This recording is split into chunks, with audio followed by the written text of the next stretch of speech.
السلام علیکم ورحمۃ اللہ وبرکاتہ. اولسمہ سپارہ سورۃ یونس آیت نمبر دا څلور وشتم آیت نمبر 24.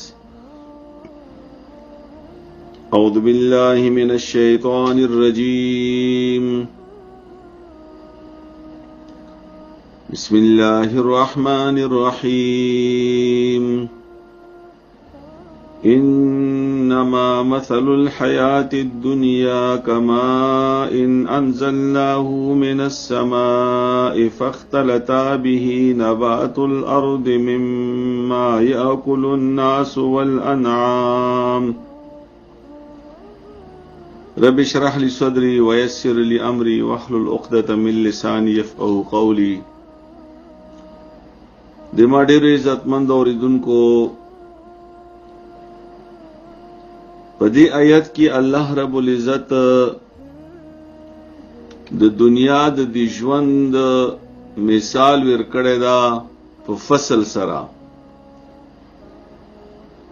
په یو پټي سره، په کروندې سره. د دې آیت خلاصه تاسو واورئ، بیا په آیت باندې تاسو ښه پوهیږئ. الله رب العزت په دې ځای کې مثال داسې ورکړی دا چې لکه څرنګه یو زمیندار دا هغه فصل وکړي، لږ وخت بعد هغه ځای کې بوټي راشنه شي، میوه راشنه شي، غنم او جوار راشنه شي، نو زمیندار ورته خوشحال وي او بیا هغه ښکلی شي، فصل ونیسی. نو بیا یو وخت داسې راشي چې دا زمیندار غواړي چې دا بس کټ کولو ته تیار دي چې دا کټ کو او دا په استعمال کې راوړو. په دې کې دا فصل چې دا په دې باندې داسې هوا راشي، داسې یو آفت راشي په دې فصل باندې چې زمیندار سحر رځي نو هیڅ نه وي پکې، ختم وي دا. او دا داسې ورته ښکاري لکه دا چېرته چا ریبلی ده، چا غوبل کړی ده په دې ځای کې، نو دا هر څه ختم وي. بس عمدغه مثال ده د دنیا د ژوند، چې د انسان پیدا شي، انسان رالویږي، د مور و پلارو ته خوشحالي دي، ماشوم ته بیزوان شي، او بیا عمدارنګ دی بوډا شي او ختم شي.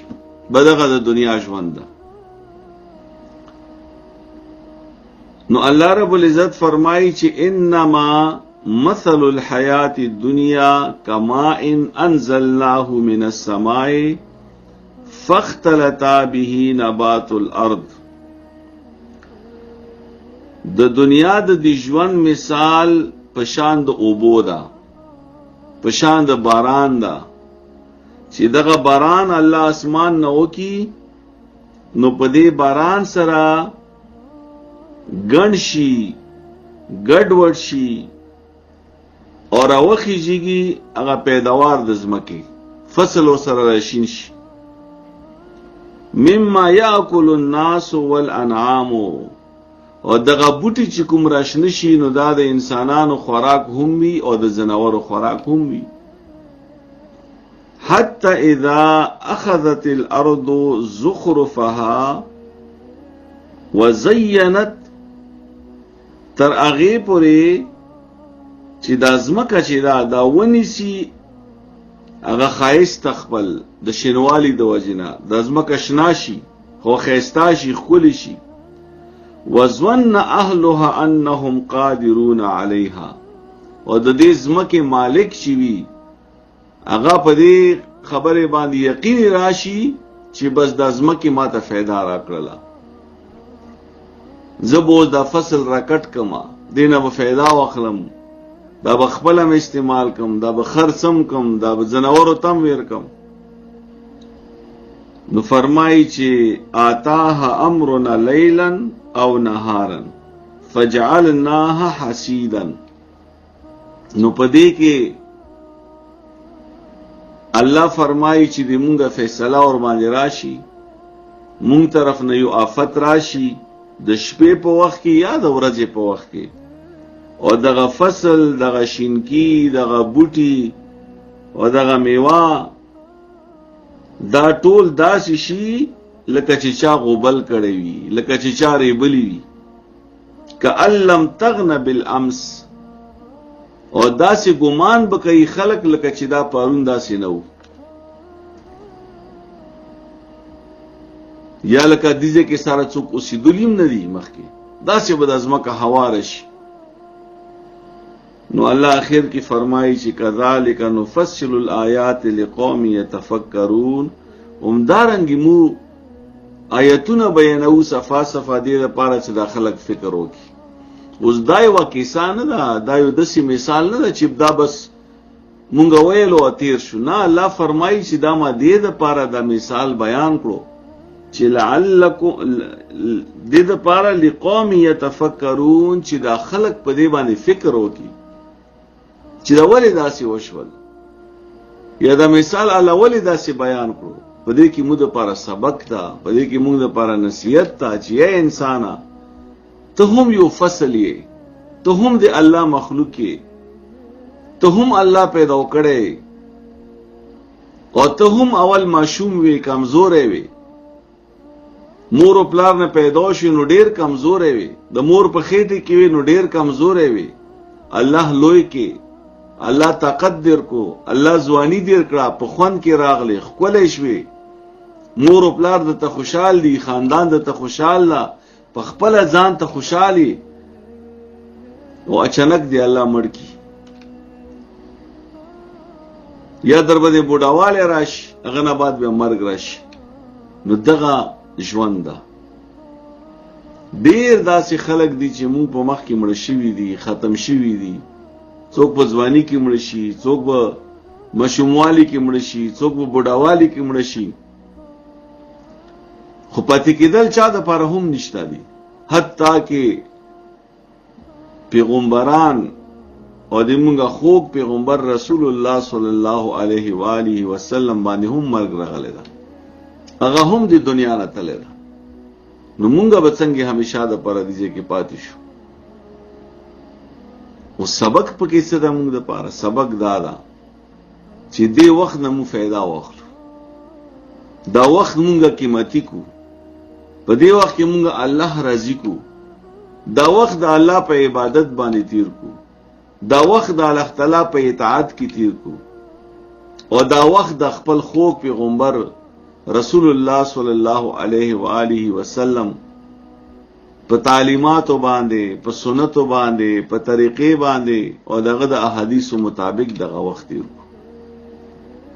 اصل خبره موږ دپاره دا ده، اصل پیغام موږ دپاره په دې آیت کې دا ده. اوس ترجمه ته متوجه شو.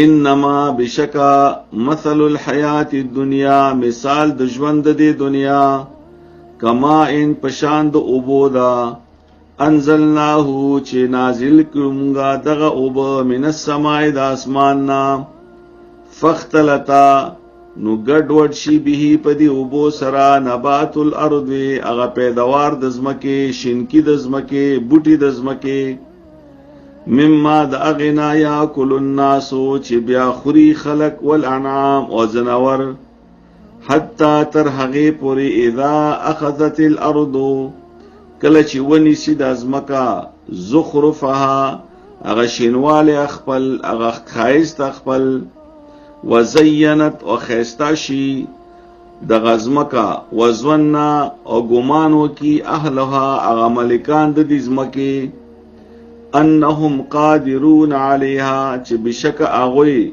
قادر دي د ریبلو په دې فصل باندې چې مونږ اوس دا فصل به ورېو اوس پوخته.